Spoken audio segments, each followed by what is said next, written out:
Assalamualaikum warahmatullahi wabarakatuh.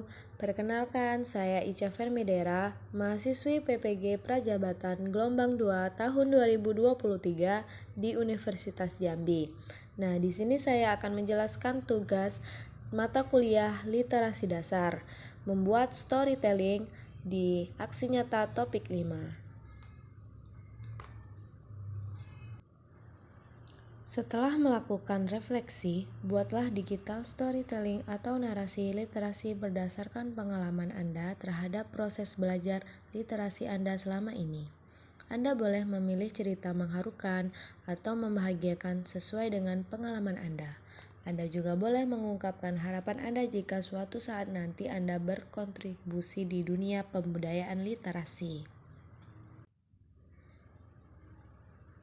Pemahaman baru yang didapatkan setelah mempelajari konsep literasi pengembangan diri, yaitu pemahaman yang diperoleh dari mata kuliah literasi dasar. Diantaranya saya dapat mengetahui konsep dan strategi pembelajaran literasi yang efektif, memahami konsep lingkungan kaya teks hingga dapat merancang dan mengaplikasikan sebuah pembelajaran literasi yang dapat memotivasi minat baca peserta didik, khususnya di sekolah dasar.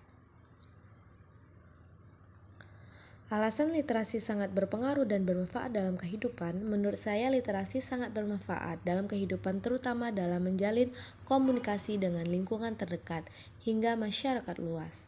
Literasi juga sebagai dasar bagi pengembangan pembelajaran yang efektif dan produktif yang memungkinkan peserta didik terampil dalam mencari dan mengelola informasi yang dibutuhkan dalam life skill abad ke-21. Kontribusi dalam membudayakan literasi di lingkungan, mengkondisikan lingkungan fisik ramah literasi. Yang pertama, ketika di rumah saya akan mengenalkan buku bacaan yang menarik untuk anak-anak. Yang kedua, sebagai guru di sekolah, saya akan memajang hasil karya pohon motivasi atau literasi peserta didik secara rapi dan menarik agar mereka dapat termotivasi untuk selalu membaca buku. Yang ketiga, membuat pojok baca yang nyaman dan menyenangkan untuk anak membaca. Pengalaman proses belajar literasi. Senang belajar bahasa Indonesia. Pengalaman saya berliterasi yaitu diawali dengan masa di mana saya sangat menyukai pelajaran bahasa Indonesia. Hal ini karena sejak kecil saya sering melihat orang tua saya, khususnya bapak, sering membaca di rumah melalui koran dan majalah.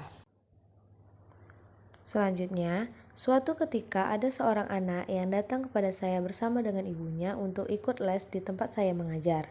Dia merupakan murid kelas 2 SD yang belum bisa membaca, bahkan ia belum hafal alfabet.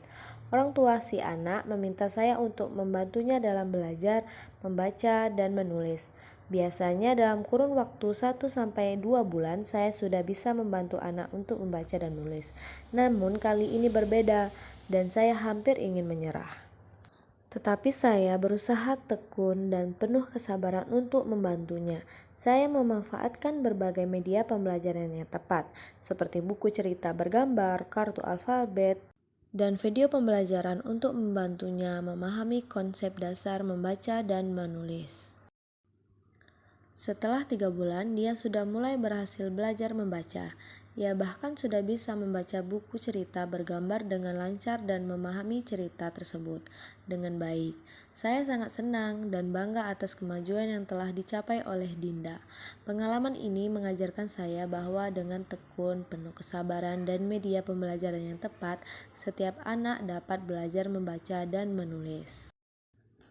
Harapan saya, jika suatu saat nanti saya berkontribusi di dunia perbudayaan literasi, saya ingin membentuk dan mewujudkan sekolah literasi yang diperuntukkan bagi anak-anak dan masyarakat setempat.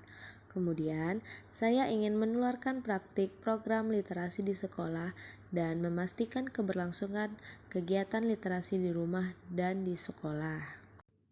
Sekian pembahasan dari saya tutup. Wassalamualaikum warahmatullahi wabarakatuh. Terima kasih.